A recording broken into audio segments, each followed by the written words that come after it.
হয়েছে? আচ্ছা আচ্ছা, বিসমিল্লাহির রহমানির রহিম। আমরা আজকে তৃতীয় দফার মতো জাতীয় ঐকমত্য কমিশনের সাথে সংস্কার রিপোর্টগুলো নিয়ে বসছিলাম। গতবার যেখানে আমরা সমাপ্ত করেছিলাম সেটা হচ্ছে নির্বাহী বিভাগ এবং আইন বিভাগ আমরা আলোচনা করেছি। নির্বাহী বিভাগের একদম শেষ দফা ছিল অ্যাটর্নি সার্ভিস। অ্যাটর্নি সার্ভিস সৃষ্টি করার জন্য স্থায়ী প্রসিকিউশন সার্ভিসের প্রয়োজনীয়তা থাকলেও আমরা এটা নীতিগতভাবে একমত হয়েছি যে এটা তারাও একমত যে অ্যাটর্নি সার্ভিস করা দরকার জেলা পর্যায়ে, তবে সেটা আইনের মাধ্যমে করতে হবে এবং এটা কনস্টিটিউশন উল্লেখ করার প্রয়োজন নেই। সে আইনের মাধ্যমে পরীক্ষামূলকভাবে প্রথমে 10% নিয়োগ দিয়ে এটা ট্রায়াল অ্যান্ড এরর ভিত্তিতে একটা এক্সপেরিমেন্ট করা হবে। তারপরে সেটা যদি ফলপ্রসূ হয় এই অ্যাটর্নি সার্ভিসের পরিধি আরও বাড়ানো যাবে।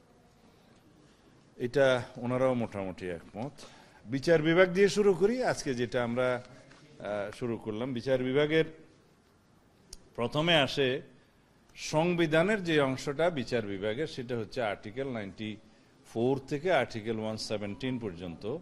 এখানে 20টা আর্টিকেল আছে। এখানে কয়েকটি আর্টিকেলে ওনারা সংশোধন এবং পরিবর্তনের প্রস্তাব করেছেন। তার মধ্যে সুপ্রিম কোর্টের বিকেন্দ্রীকরণ নিয়ে প্রথম কথা হয়েছে। ওনাদের প্রস্তাব হলো যে স্থায়ী বেঞ্চ যেন বিভাগগুলোতে করা হয়। তা আপনারা জানেন যে 8ম সংশোধনী একটা ছিল সংবিধানের, এটা অবশ্য সামরিক শাসক এরশাদের সময়।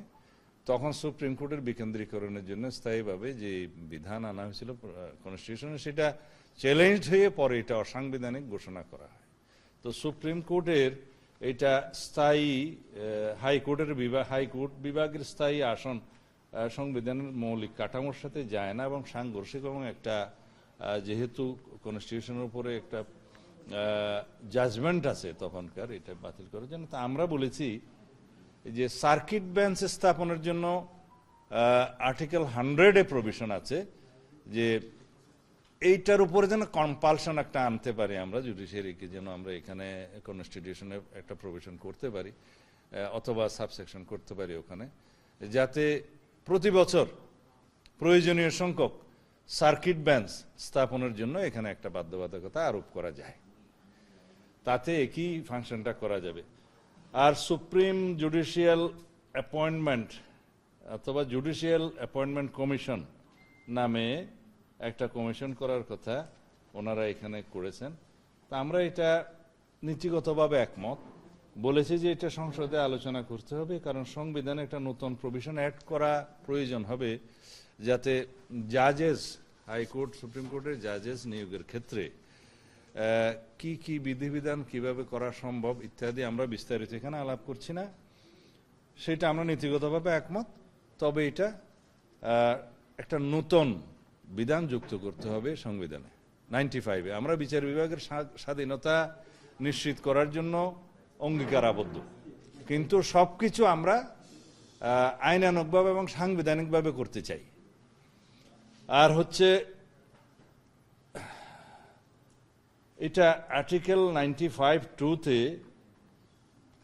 বিচারকের যোগ্যতার মানদণ্ড এগুলো নির্ধারণ করা আছে। তার মধ্যে একটা নতুন ক্রাইটেরিয়া ওনারা এখানে প্রেসক্রাইব করেছেন, সেটা হচ্ছে যে বিশ্ববিদ্যালয়ের অধ্যাপক, আইনের অধ্যাপকদেরকেও যাতে বিচারক হিসেবে নিয়োগ করা যায়। আমরা বলেছি এই বিষয়টা যে প্রস্তাবিত আইন আছে অথবা এখন যে আইনটা করার চেষ্টা করছে যে বিচারক নিয়োগ অধ্যাদেশ, যেটা এখন হাইকোর্টে চ্যালেঞ্জড হয়েছে বিভিন্ন কারণে, সেই যোগ্যতার ক্ষেত্রে এখানে এই বিধানটা তখন আইনি করা যাবে। আমরা নীতিগতভাবে একমত। এখন সাংবিধানিক কমিশন করার জন্য ওনারা বেশ কয়েকটা অঙ্গকে সাংবিধানিকভাবে আবার কনস্টিটিউশনের প্রতিষ্ঠান হিসেবে নিয়ে আসার জন্য বলেছেন। মানবাধিকার কমিশন, দুর্নীতি দমন কমিশন এবং আরও একটা কমিশন সৃষ্টি করার জন্য বলেছেন, যেটা এখন নাই এক্সিস্টেন্সে, স্থানীয় সরকার কমিশন।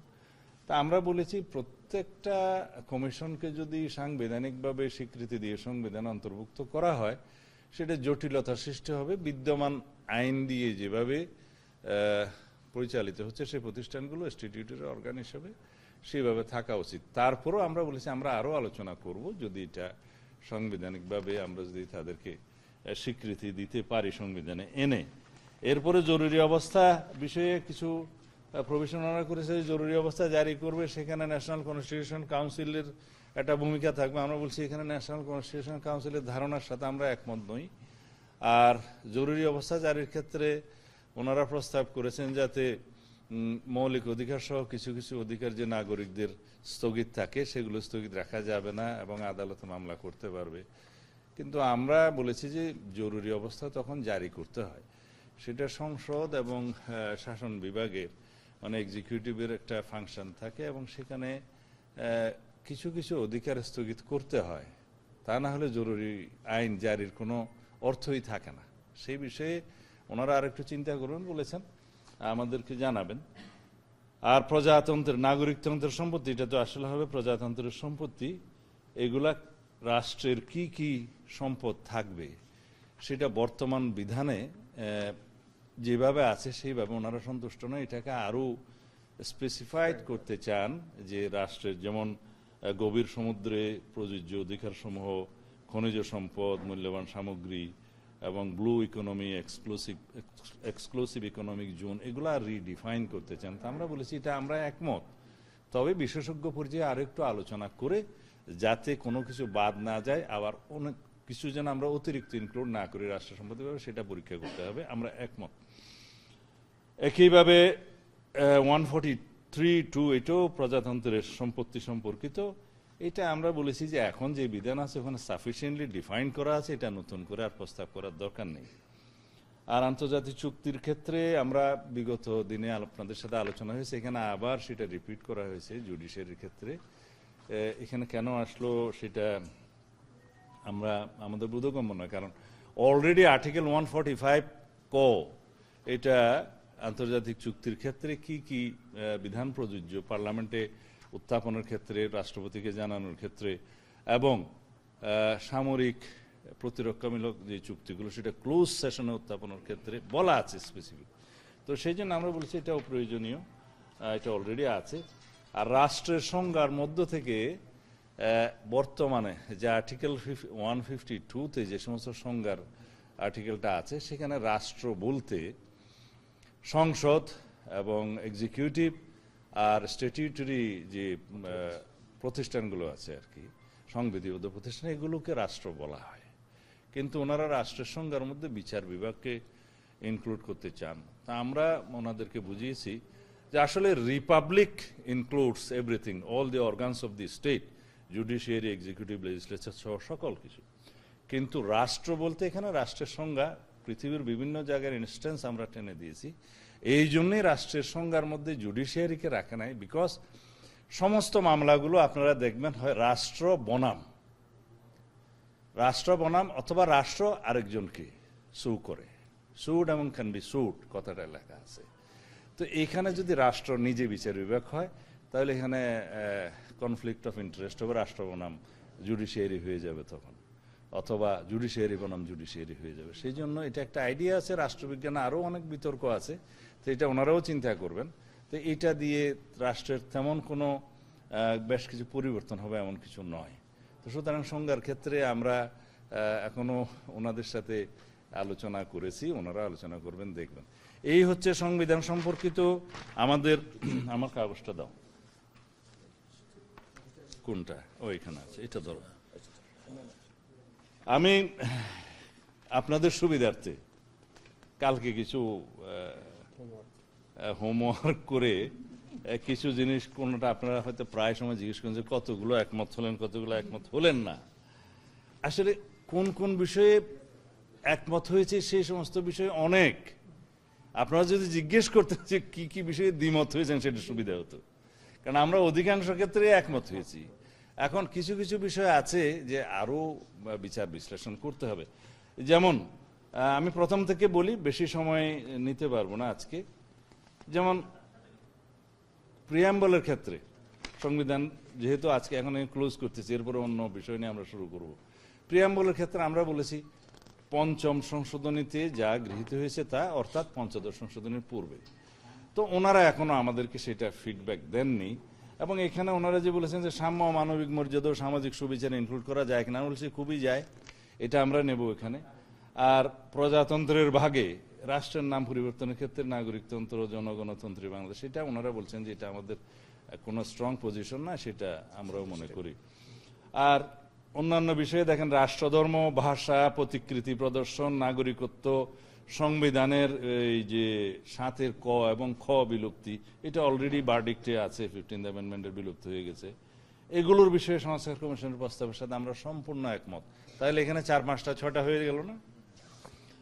আর হচ্ছে রাষ্ট্র পরিচালনার মূলনীতির ভাগে যে বিদ্যমান সংবিধানের আর্টিকেল 8, 9, 10 এবং 12 ওনারা বিলুপ্ত করে এখানে নতুন একটা ভাগের কথা বলেছেন অন্যান্য আর্টিকেলগুলোকে নিয়ে। একটা ওনারা অনেকগুলো বিধান মৌলিক অধিকারের মধ্যে শিফট করে এখানে আর কিছু কিছু ইনক্লুড করতে বলছেন। তবে আর্টিকেল 8, 9, 10 এবং 12 বিলুপ্ত করার যে প্রস্তাবনা দিয়েছেন আমরা একমত। এবং আমরা এখানে প্রপোজ করেছি যে তদস্থলে পঞ্চদশ সংশোধনের পূর্বের অবস্থা, এই আর্টিকেলগুলো যা ছিল তা প্রতিস্থাপন করা হোক। আর ওনারা মৌলিক অধিকারের এখানে যেহেতু ধর্মনিরপেক্ষতাবাদ ইত্যাদি ওনারা ডিলিট করার পক্ষে মত দিয়েছেন, আমরা সেটার সাথে একমত। তো তারা বলেছেন যে এখানে বাংলাদেশ একটি বহু জাতিগোষ্ঠী, বহুধর্মী, বহুভাষী ও বহু সংস্কৃতির দেশ, যেখানে সকল সম্প্রদায়ের সহ অবস্থান ও যথাযথ মর্যাদা নিশ্চিত করা হবে। এটা লেখা যায় কিনা? আমরা বললাম যে লেখা যায়, আমরা একমত। সাম্য মানবিক মর্যাদা ও সামাজিক সুবিচার শব্দাবলী আবার এখানে মৌলিক অধিকারের রাষ্ট্র পরিচালনার মূলনীতির ক্ষেত্রে আনা যায় কিনা, বলছি আমরা একমত। কিন্তু এই ভাগের আর্টিকেল 13, 15, 17, 18, 18 ক, 19, 20, 23, 23 ক ও 24 এগুলো এই রাষ্ট্র পরিচালনার মূলনীতি থেকে ওনারা শিফট করে ফান্ডামেন্টাল রাইটস সেকশনে নিয়ে বলবৎযোগ্য অধিকার হিসেবে ওনারা প্রস্তাব করেছেন যাতে সংবিধানে আসে। তো এইখানে আমাদের যুক্তি ছিল যে আসলে রাষ্ট্র পরিচালনার মূলনীতি যেগুলো আছে সেইগুলোর যদি সমস্ত কিছু ফান্ডামেন্টাল রাইটস সেকশনে শিফট করা হয়, তাহলে এটা রাষ্ট্র এগুলো এনশিওর করতে বাধ্য থাকবে। কারণ fundamental rights must be ensured by the state, এটা হচ্ছে স্টেট পলিসি। কিন্তু রাষ্ট্র পরিচালনার মূলনীতির ক্ষেত্রে যে সমস্ত বিষয়াদি এখানে উল্লেখ আছে, এগুলো সবগুলো যদি বলবৎযোগ্য ফান্ডামেন্টাল রাইটসের অধিকারের মধ্যে নিয়ে আসি, তাহলে পরে রাষ্ট্রের অর্থনৈতিক, সামাজিক এবং কালচারাল যে সমস্ত রাইটগুলো থাকে আর কি, মানুষের cultural, social and economic rights যেগুলো আছে, এগুলো রাষ্ট্রের এফিসিয়েন্সি এবং আর্থিক সক্ষমতার উপর নির্ভর করে। তো সেই জন্য আমরা বলেছি এটা আপনারা আরও পরীক্ষা নিরীক্ষা করতে পারেন। তো ওনারা বলেছেন যে আমরা ফান্ডামেন্টাল রাইটস সেকশনে আর্টিকেল 26 থেকে শুরু করে আর্টিকেল 47 পর্যন্ত এই সেকশনগুলোতে আমরা ফান্ডামেন্টাল রাইটসে আর কি কি অ্যামেন্ডমেন্ট আনতে পারি বা সুপারিশ করতে পারি, এগুলো আমরা একটা ড্রাফট আকারে দিলে সেগুলো আমরা আবার পুনঃপরীক্ষা করে আমরা তাদেরকে জানাতে পারবো। এই বিষয়ে এইটুকু একমত হয়েছে। আমি যেমন মৌলিক অধিকারের ক্ষেত্রে নতুন নতুন যে ওনারা যেটা বলেছেন যে রাষ্ট্রে ইন্টারনেট প্রাপ্তির ন্যায়সঙ্গত অধিকার, সকল নাগরিকের জরুরি চিকিৎসা প্রাপ্তির অধিকার, ভোক্তা সুরক্ষা অধিকার, ন্যূনতম ন্যায্য মজুরি অধিকার ইত্যাদি, এগুলো বিবেচনা করা যায় কিনা ফান্ডামেন্টাল রাইটসে, আমরা বললাম যে এটা আমরা পরীক্ষা করে দেখব। তবে ইন্টারনেটের ক্ষেত্রে তো একটা জাতীয় ঐক্যমত সৃষ্টি হয়েছে যে এটা এনশিওর করতে হবে রাষ্ট্রকে অ্যাজ ফান্ডামেন্টাল রাইটস। এখানে মজার বিষয় হচ্ছে যে এটা অলরেডি এনশিওর্ড, শুধু রাষ্ট্রের কাজ হবে এটা যেন বন্ধ না করা। তো সুতরাং এটা একটা অলরেডি ইনক্লুড হয়ে গেছে বলা যায়। আর নির্বাহী বিভাগের মধ্যে আপনাদের যেটা ইন্টারেস্টিং বিষয়, আর 2-3 মিনিট নেই। আচ্ছা, আপনি চিন্তা করছেন যে আমি আবার আপনাদের বিরুদ্ধে বলছি কিনা। যাই হোক, নির্বাহী বিভাগের ক্ষেত্রে প্রধানমন্ত্রীর নেতৃত্বে মন্ত্রিসভা বিষয়টা, এটা টেকনিক্যাল, এটা আসলে হচ্ছে কর্তৃত্বে মন্ত্রিসভা কর্তৃক পরিচালিত হবে সরকার, সেটা আগের বিধান যা আছে তাই হলো। এখানে একমত নই বলতে পারেন আর কি। আর রাষ্ট্রপতির ক্ষমতা বৃদ্ধির জন্য আমরা গতবারও বলেছি যে আর্টিকেল 48 সাবসেকশন 3 পর আর একটা নতুন আর্টিকেল আমরা প্রপোজ করব, যেখানে রাষ্ট্রপতির হাতে কি কি ক্ষমতা অর্পণ করা যায় এবং প্রধানমন্ত্রীর সাথে আলোচনা না করে স্বাধীনভাবে রাষ্ট্রপতি কি কি ফাংশন করতে পারবেন সেটা ডিটেইল করা থাকবে, সেটা অনেক বিষয়াদি থাকবে। এখন এই মুহূর্তে আমরা ডিসক্লোজ করছি না, সেটা ওনারা মোটামুটি অ্যাকসেপ্ট করেছেন বলে মনে হয়েছে। আর এখানে যাতে রাষ্ট্রের প্রধানমন্ত্রী এবং রাষ্ট্রপতির মধ্যে ক্ষমতার ভারসাম্য আনয়ন করা যায়, একটা ব্যালেন্সড গভর্নমেন্ট এবং রাষ্ট্র ব্যবস্থা যাতে কায়েম করা যায়, সেই বিষয়টা আমাদের অঙ্গীকার, সেই জন্য আমরা কাজ করছি। আর ন্যাশনাল কনস্টিটিউশনাল কাউন্সিলে যে আমরা একমত নই, কেন একমত নই সেটা প্রতিদিন বলেছি, আজকে না বললেও হবে। আর প্রধানমন্ত্রীর মেয়াদের ব্যাপারে এবং সংসদের উভয় কক্ষের বিষয়ে একটা বলা আছে যে ওনারা 4 বছর করছেন, আমরা বলছি 5 বছর হওয়া উচিত, রাখা উচিত। আর প্রধানমন্ত্রী পদের মেয়াদের ক্ষেত্রে একটা বিতর্ক আছে, সেটা ওনারাও একটা বিকল্প প্রস্তাব দিয়েছিলেন, তবে সেটা এখনো আমরা ফর্মালি পাইনি। আমরা যেটা আমাদের দলের অবস্থান, সেটা আমরা আগেও বলেছি যে পরপর 2 বারের বেশি কেউ কোনো ব্যক্তি প্রধানমন্ত্রী থাকবেন না, অর্থাৎ তারপরে গ্যাপ দিয়ে এর পরে হতে পারে। সেখানে আমাদের যুক্তি হলো, যদি আমরা ইলেকশন কমিশনকে স্বাধীন সত্তা হিসাবে কাজ করতে দেই এবং যদি কেয়ারটেকার সরকারটা ইন প্লেস হয়, যেটা হয়েছে মোটামুটি, তাহলে পরে ফ্রি ফেয়ার নিউট্রাল ইলেকশন করা যাবে এবং কেয়ারটেকার গভর্নমেন্টের অধীনে। সেই চর্চার মধ্য দিয়ে যদি জনগণ একটি দলকে যদি বারবার চায়, তার মানে সেটা জনগণ তাদেরকে ম্যান্ডেট দিয়েছে সোভারেইন অথরিটি হিসেবে, সেক্ষেত্রে সেই পার্টিরই সেটা স্বাধীনতা থাকা উচিত। তার মানে এটা না যে সবসময় একই ব্যক্তিকে প্রধানমন্ত্রী করা হবে, সেটা পার্টির স্বাধীনতা, যারা মেজরিটি হবে পার্লামেন্টে তাদের। আর একটা বিষয় এখানে আছে যে কি ব্যক্তি, সেটা আরো পরে আসে, আমি এখনই বলি, যাতে 3টি পদে না থাকেন, প্রধানমন্ত্রী, দলীয় প্রধান এবং সংসদ নেতা। এখানে যে মেজরিটি পার্টি, পার্লামেন্টে একটা সংসদীয় দল হয়, সেই মেজরিটি পার্টি তখন ডিসাইড করে কে প্রধানমন্ত্রী হবেন। নেসেসারিলি যে পার্টির চিফ হবেন এমন তো কথা নাই, এরকম ইনস্টেন্স অনেক আছে, কিন্তু হওয়ার প্রভিশনটা ওপেন রাখা উচিত, অপশন রাখা উচিত। আর প্রধানমন্ত্রী যিনি হবেন, এটা দেখা যায় যে পার্লামেন্টে এটা একটা ট্রেডিশন, মানে since the Inception of the political activities, যে প্রধানমন্ত্রী কিন্তু সংসদ নেতা হয়। কিন্তু কোন কোন দেশে সংসদ নেতাকে আলাদাও করেছে, এরকম নজির আছে। বাট এখানে সংসদ নেতার কিন্তু কোনো এক্সিকিউটিভ পাওয়ার নেই, সংসদ নেতা কোনো রাষ্ট্র পরিচালনার ক্ষেত্রে কোনো মন্ত্রণালয় লিড করেন সেরকম নয়, এটা আলাদা এন্টিটি। এটা সংসদে কিছু কার্য থাকে, স্পিকার সংসদ নেতার সাথে আলাপ করে সেই কার্যগুলো করেন এবং বিভিন্ন বিষয়ে সংসদ নেতা হিসেবে প্রধানমন্ত্রী নিজেই সে লাস্ট স্পিচটা দেন বিভিন্ন বিষয়ে। তো এখানে সংসদ নেতা এবং প্রধানমন্ত্রী এটা অনেকটা অবিচ্ছেদ্য অংশের মতো, কিন্তু ইন প্র্যাকটিস দেখা গেছে যে প্রধানমন্ত্রীর হাতে এটা থাকাই সর্বোত্তম পার্লামেন্টের পার্টি বিভিন্ন কাজকর্মের জন্য। এটা এমন না যে একটা প্রধানমন্ত্রীর মতো আর একটা পোস্ট, সেটা নয়। তো যাই হোক, আমাদের এটা রুলস অফ প্রসিডিওর অনুসারে কয়েকটা জায়গায় শুধু সংসদ নেতার উল্লেখটা আছে, যেটা পার্লামেন্টের রুলস অফ প্রসিডিওরে থাকে আর কি, সেটা হচ্ছে বিধি। সেই বিধিতে সংশোধনী এনেও সংসদ নেতার ফাংশনগুলো রিঅ্যারেঞ্জ করা যাবে, রিডিফাইন করা যাবে, সেটা অন্য তেমন বেশি গুরুত্বপূর্ণ বিষয় নয়।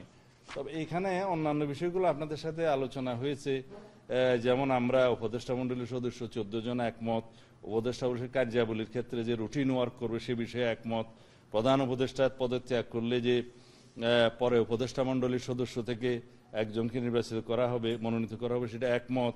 তারপরে কোনো আইনসভার সদস্য স্থানীয় সরকারের এখতিয়ারাধীনটা গুরুত্বপূর্ণ, কোনো সরকারি ও স্বায়ত্তশাসিত প্রতিষ্ঠানের কোনো পদে এমপিরা অধিষ্ঠিত থাকতে পারবেন না, এটা আমরা নীতিগতভাবে একমত।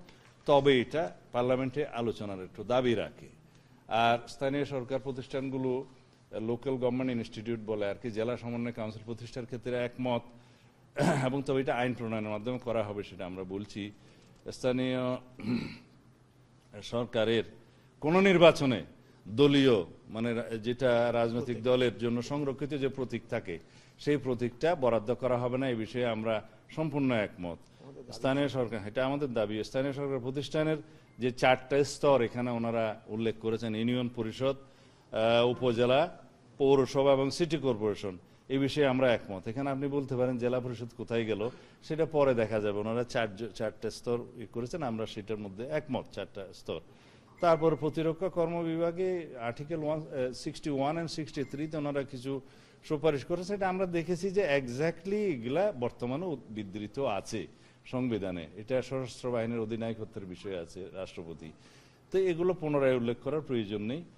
আর শৃঙ্খলা বাহিনীর সদস্যদের মানবাধিকার লঙ্ঘনের বিষয়ে এইটা আমরা বলেছি, আমরা মোটামুটি একমত, তবে এটা আরো বিস্তারিত পরীক্ষা নিরীক্ষা করা দরকার। যেহেতু শৃঙ্খলা বাহিনী বলতে আর্টিকেল 152 অনুসারে কনস্টিটিউশনের এটা ইনক্লুডস সশস্ত্র বাহিনীর 3 বিভাগ সহ, পুলিশ সহ এবং রাষ্ট্র কর্তৃক আরো যে সমস্ত বাহিনী নির্মাণ করা হয়, সেগুলো সবগুলো মানে শৃঙ্খলা বাহিনী হিসাবে আমাদের কনস্টিটিউশনের আর্টিকেল 152 অনুসারে শৃঙ্খলা বাহিনীতে অন্তর্ভুক্ত আছে।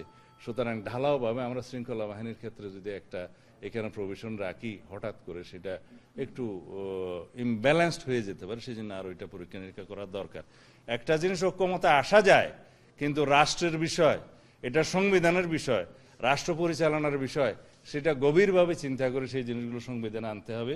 আইন বিভাগের ক্ষেত্রে, আইনসভার ক্ষেত্রে আমরা তো আগেই বলেছি যে আমরা দ্বিকক্ষবিষ্ট পার্লামেন্টে একমত। ওনারা সেটার নাম প্রস্তাব করেছেন, আমাদের প্রস্তাব থেকে নিয়ে আপার হাউসের নাম সিনেট, লোয়ার হাউসের নাম জাতীয় সংসদ, আমরা একমত এবং তাদেরকে ধন্যবাদ জানিয়েছে সেজন্য। আর নিম্ন কক্ষের ক্ষেত্রে ওনারা প্রস্তাব করেছেন যে ফার্স্ট পাস্ট দ্য পোস্ট, মানে যে আগে বারটা পার করলো সেই পদ্ধতি, যেটা বলে আর কি FPTP পদ্ধতিতে সরাসরি নির্বাচনের ক্ষেত্রে, সেটা ওনারা প্রস্তাব করেন। সেটা এখন প্রচলিত, এখন যেটা প্রচলিত আমরা একমত। আর নিম্ন কক্ষের মানে উচ্চ কক্ষের না, নিম্ন কক্ষের 400 আসন, তন্মধ্যে 100 নারী আসনের জন্য সংরক্ষিত, এটা তো আমাদের প্রস্তাব ছিল, এটা আমরা একমত।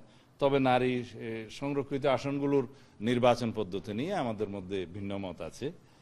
আর 21 বছর বয়স যে এমপিদের জন্য, সেটা আমরা ভিন্নমত পোষণ করেছি। 2 জন ডেপুটি স্পিকার হবেন, একজন বিরোধী দল থেকে, একজন সরকারের, 2 জনই বিরোধী দল থেকে আপার হাউস এবং লোয়ার হাউসে, এটা আমাদের প্রস্তাব, আমরা একমত। এবং সংসদের মেয়াদ 5 বছর হবে আমাদের প্রস্তাব, ওনারা 4 বছর করেছেন। আর আর্টিকেল 70 সম্পর্কে কি আজকেও বলতে হবে? এভরিডে বলে যাচ্ছি, আমাদের প্রস্তাব আগের মতোই আছে। আর সংসদীয় স্থায়ী কমিটির ক্ষেত্রে বিরোধী দলীয় সদস্যদেরকে আমরা বেশ কিছু স্ট্যান্ডিং কমিটি চেয়ারম্যান হওয়ার জন্য আমরা নিজেরা প্রস্তাব করেছি, ওনারা সবগুলো করতে বলেছিলেন, সেটা বাস্তবায়ন হতো না। সেই কমিটিগুলো কোনটা কোনটা হবে আমরা আরো আলোচনার মধ্যে দিয়ে ঠিক করব। এরপরে সংসদের উচ্চ কক্ষ 100 আসনে ওনাদের প্রস্তাব, আমাদেরও প্রস্তাব ঠিক আছে, আমরা একমত। মেয়াদ 5 বছর হবে। আর হচ্ছে সংসদের উচ্চ কক্ষের ফাংশন সম্পর্কে, নিম্ন কক্ষের পাশকৃত যে কোনো বিল উচ্চ কক্ষে একবার যাবে, 1 মাসের মধ্যে তারা বিবেচনা করে আইদার অনুমোদন অথবা মতামত সহ ফেরত পাঠাবে নিম্ন কক্ষে। এই পর্যন্ত ওনাদেরও প্রস্তাব, আমাদেরও প্রস্তাব। ওনাদের অবশ্য অন্যরকম প্রস্তাব ছিল, ওনারা সংশোধিতভাবে বলেছেন, আমরা একমত হয়েছি। এখন সংসদের উভয় কক্ষের 2/3 ভোটে সংসদের মানে সংবিধান সংশোধন হবে, এই বিষয়ে একমত। তবে এরপরে যে গণভোটের ব্যবস্থা ওনারা বলেছেন, এই বিষয়ে আমরা আগেও বলেছি যে গণভোট সব বিষয়ে হবে না। সংবিধান সংশোধনের কিছু আর্টিকেল থাকে, প্রিয়াম্বল মানে প্রস্তাবনা, তারপরে মৌলিক অধিকার ক্ষেত্রে সেকশন 8 মানে আর্টিকেল 8 এবং 48, 56 এবং আর্টিকেল 142 যেটা সংবিধান সংশোধনের বিভিন্ন উপায় বলা আছে, এইগুলোর পরিবর্তনের ক্ষেত্রে বর্তমানে ছিল না। 15th অ্যামেন্ডমেন্টে তো গণভোট পার করে মানে এই যে আওয়ামী লীগ সরকার বাতিল করে দিয়েছিল, বাট কোর্টের ভার্ডিক্টের মাধ্যমে 15th অ্যামেন্ডমেন্ট যেটাকে চ্যালেঞ্জড হয়েছে ওখানে এসে গেছে, গণভোটকে রিইনস্টেট করা হয়েছে। সেই বিষয় ছাড়া অন্যান্য বিষয়ে গণভোট হওয়া উচিত না। তবে আমরা এখানে প্রভিশন রেখেছি, মানে প্রস্তাব রেখেছি, যদি ভবিষ্যতে পার্লামেন্ট যদি আরো কোনো আর্টিকেল চেঞ্জের ক্ষেত্রে গণভোটের জন্য বিধান রাখতে চায়, সেটা ভবিষ্যৎ পার্লামেন্টের বিষয়। আর হচ্ছে রাষ্ট্রপতির অভিশংসন, আন্তর্জাতিক চুক্তি, আমরা বলেছি যে প্রতিরক্ষা চুক্তিগুলো, সামরিক চুক্তিগুলো, সেটা সংসদে উত্থাপনের ক্ষেত্রে ক্লোজ সেশনটা বর্তমান আর্টিকেল 145 খুব সম্ভবত উল্লেখ আছে, সেই ক্ষেত্রে 145 ক সে উল্লেখ আছে, সেটা ফলোড করা যায়, এখানে বিস্তারিত আছে। আর হচ্ছে রাষ্ট্র অন্যান্য চুক্তিগুলো বায়োলেটারেলগুলো সংসদে পরবর্তীতে উপস্থাপন করা যাবে, সেটাও ওখানে উল্লেখ আছে 145। তো সেটা নাথিং নিউ। আর রাষ্ট্রপতি অভিশংসন প্রক্রিয়ায় যে ওনারা যে প্রস্তাব দিয়েছেন যে উভয় কক্ষের 2/3 ভোটের মধ্যে দিয়ে অভিশংসন হবে, আমরা একমত। ন্যায়পাল নিয়োগের ক্ষেত্রে আমরা একমত, শুধু ন্যায়পাল আইনগুলো যথোপযুক্ত সংশোধন করে যোগ্যোপযোগী করার জন্য ওনাদের যে প্রস্তাব, সেটা আমরা সম্পূর্ণ একমত। এরপরে বিচার বিভাগ নিয়ে আমরা তো আলোচনা করেছি, এখানে আমরা আগেই আপনাদের সাথে কথা বলে ফেলেছি মনে হয় বিচার বিভাগ সংক্রান্ত। আপাতত এই কারণ আমাদেরকে আবার আলোচনা শুরু করতে হবে, আমাদের সময় দেওয়া হয়েছিল 15 minute, I took nearly 25 minutes. আমাদের যেটা প্রস্তাব, এতগুলো এগ্রিমেন্ট করলাম, বাকিগুলো ডিসএগ্রিমেন্ট বের করে না।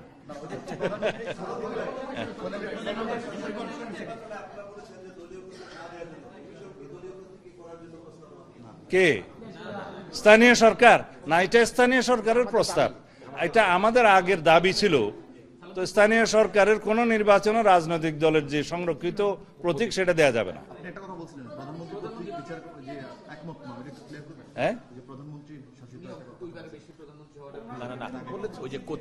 প্রধানমন্ত্রীর নেতৃত্বে এবং কর্তৃত্ব ক্যাবিনেট, এটা হচ্ছে মন্ত্রী পরিষদে প্রধানমন্ত্রীর কর্তৃত্বে পরিচালিত হয়।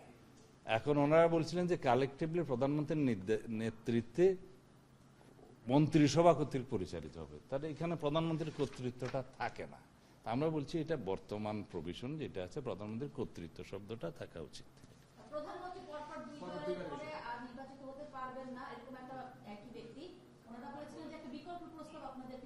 বিকল্প ব্যবস্থাটার জন্য অপেক্ষা করেন।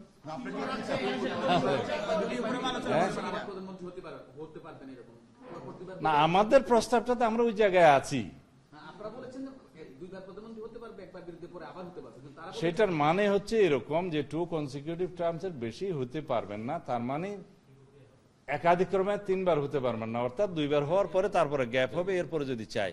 সেই জন্য আমরা বলেছি যে এটা গণতন্ত্রের প্র্যাকটিসটা হচ্ছে যে ফ্রি ফেয়ার নিউট্রাল ইলেকশন যদি হয়, যদি কেয়ারটেকার সরকারের অধীনে নির্বাচন হয়, যদি গণতান্ত্রিক নির্বাচনের মধ্য দিয়ে, নিউট্রাল নির্বাচনের মধ্য দিয়ে জনগণ সোভারেন অথরিটি হিসেবে যদি কোনো দলকে আবার মেজরিটি দেয়, তাহলে জনগণের সম্মানে সেটা আমরা বলছি যে এটা ডেমোক্রেটিক প্র্যাকটিস হিসাবে সেই অপশনটা থাকা উচিত।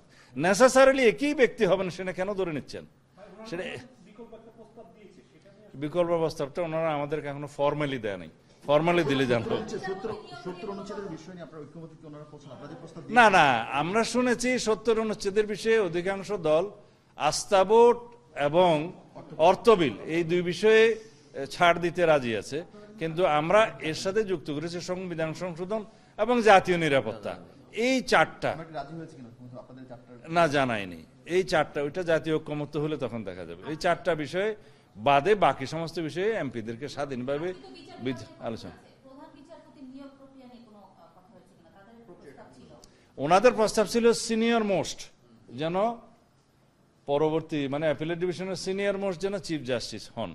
তা আমাদের প্রস্তাব হয়েছে যে রাষ্ট্রের মধ্যে কিছু অসঙ্গতি আগে দেখা গিয়েছে, সর্বক্ষেত্রে যদি আমরা ফিক্স করে দিই, কোনো অপশন যদি না থাকে, ভবিষ্যতে যেহেতু আমরা জুডিশিয়ারির ফুল ইন্ডিপেন্ডেন্সটা এনশিওর করতে চাই, সেই ক্ষেত্রে আমি বলবো না আগের মতো বিতর্কিত কিছু বিচারপতি যদি চিফ জাস্টিস হয়ে যান, তাহলে রাষ্ট্রের জন্য এটা কল্যাণকর হবে না। সেই জন্য একটা অন্তত অপশন থাকা উচিত যে সিনিয়র মোস্ট অ্যাপিলেট ডিভিশনের বিচারপতিদের মধ্যে কমসে কম 2 থেকে 3 জন যেন এই অপশনের মধ্যে থাকে।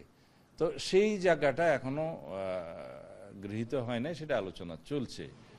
এটা কারণ হচ্ছে আমি বলি যে রাষ্ট্রের মধ্যে necessity makes law, doctrine of necessity, এবং আমাদের বুঝতে হবে যে safety of the state is priority, এটাই সর্বোচ্চ আইন, এবং সুপ্রিম ল বলে safety of the state and safety of the people is supreme law. তো সেই বিষয়গুলো বিবেচনা রেখে এবং ডক্ট্রিন অফ নেসেসিটিটা বিবেচনায় রেখে কিছু অপশন এরকম রাখার সুবিধা, আর না হলে পরে এমন হয়তো কোনো ব্যক্তির হাতে রাষ্ট্র পড়ে যাবে যেটা রাষ্ট্রের জন্য অকল্যাণকর হবে। এটা আমাদের প্রস্তাব। এই বিষয়ে এখানে আসে নাই, এই বিষয়ে আসে নাই। ধন্যবাদ।